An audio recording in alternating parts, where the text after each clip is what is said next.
Oh, there she is. The moon. Gorgeous moon. It's like the sun up there, honest to God. Tomorrow night, people, is the super moon, so you'll see it even bigger and brighter. But in the meantime, do you hear that siren?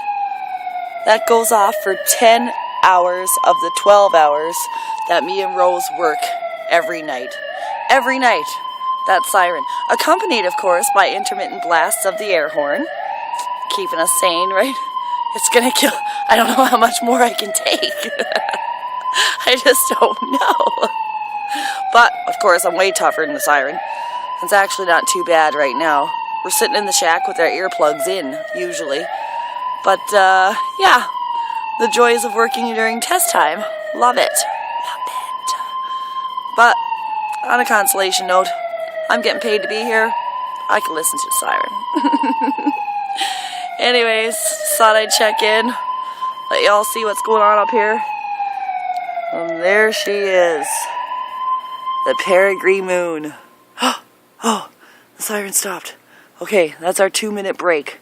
We get a 2-minute break in between that siren. I'm going to go enjoy my 2 minutes. Do a little dance under the moon. Just for you, John. Hi. Anyways, I will, check in with you guys later. Going to enjoy my 2 minutes of silence. Have a nice night.